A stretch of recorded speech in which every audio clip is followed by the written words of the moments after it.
Bawat isa sa atin ay may kanya-kanyang kwento pagdating sa pera.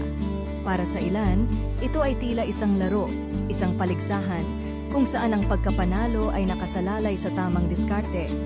Para sa iba, ito ay isang labanan, isang pakikibaka para sa sapat na kita upang makaraos sa araw-araw. Ngunit sa likod ng mga numerong ito, may mga damdamin, karanasan, at mga alaala na bumabalot sa ating pananaw sa pera. Isipin mo, ang pera ay hindi lamang tungkol sa mga numero sa isang spreadsheet o sa mga kalkulasyon na ating ginagawa.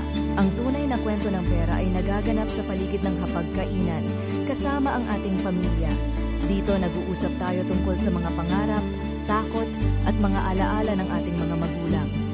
Ang mga desisyon sa pera ay madalas na hinuhubog ng ating mga karanasan sa buhay. Kung saan tayo pinalaki, ano ang mga aral na natutunan natin mula sa ating mga magulang, at paano natin nakikita ang mundo sa ating paligid. Tila ba ang mga tao na ipinanganak noong 1970 ay may mas magandang pananaw sa stock market dahil sa kanilang mga karanasan sa pagdami ng kita sa kanilang kabataan. Samantalang ang mga ipinanganak noong 1950 ay nakaranas ng stagnation at ang mga 1960s naman ay naharap sa matinding inflation. Ang mga karanasang ito ang nagtatakda ng ating pananaw at ugali sa pamumuhunan. Kaya naman, hindi natin maikakaila na kahit na may mga maling impormasyon o kakulangan sa kaalaman, ang ating mga desisyon ay may katwiran dahil ito ay nakaugat sa ating sariling kwento. Tulad ni Warren Buffett, na itinuturing na isa sa pinakamagaling na mamumuhunan sa lahat ng panahon. Ang kanyang kayamanan ay hindi lamang bunga ng kanyang galing sa pamumuhunan, kundi dahil din sa kanyang mahabang panahon ng pag-i-invest mula pa sa kanyang kabataan. Sa edad na 10, nag-umpisa na siyang mag-invest. Ang kapangyarihan ng compounding ay hindi natin dapat maliitin. Kung ikukumpara natin ang mga desisyon sa pera sa isang pag-akyat sa bundok, ang bawat hakbang ay mahalaga. Ang pag-akyat ay puno ng mga pagsubok, ngunit ang bawat hakbang ay nagdadala sa atin patungo sa ating layunin. Ngunit sa kabila ng lahat, marami ang nahuhulog sa bitag ng pessimism. Bakit nga ba tayo mas nakatuon sa mga negatibong balita tungkol sa ekonomiya? Dahil ang mga masamang balita ay mas madaling mapansin kumpara sa mga unti-unting pag-unlad.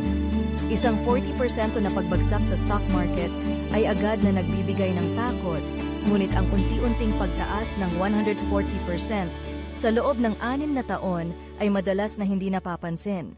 Kaya naman mahalaga na tayo ay maging mapanuri at huwag hayaang ang takot ang humubog sa ating mga desisyon. Ngunit hindi natin dapat kalimutan ang halaga ng oras. Ang tunay na kayamanan ay hindi lamang nasusukat sa kung ano ang mayroon tayo ngayon, kundi sa kakayahang kontrolin ang ating oras. Ang kakayahang gawin ang gusto natin, kasama ang mga taong gusto natin, ay ang tunay na yaman. Ang pagkakaroon ng kontrol sa ating buhay ang siyang susi sa ating kasiyahan. Kaya, sa ating paglalakbay patungo sa kayamanan, mahalaga na ating tanungin ang ating sarili. Sapat na ba ito para sa akin? Sa huli, ang tunay na kayamanan ay hindi nakikita sa mga material na bagay, kundi sa mga desisyong ating ginagawa araw-araw. Ang mga desisyong ito ay dapat na nakaugat sa ating mga karanasan at hindi lamang sa mga takot at pangarap.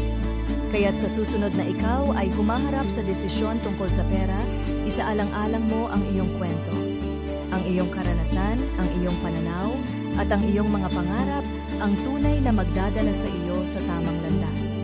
Pahusayin ang iyong paglalakbay tungo sa tagumpay gamit ang Drin Success Fuel Channel. Sa pamamagitan ng pag-subscribe at pagsubaybay, nakakakuha ka ng access sa maraming nilalamang motibasyon na idinisenyo upang pasiglahin ang iyong mga ambisyon at magbigay ng inspirasyon sa personal na paglago. Salamat sa iyong panonood.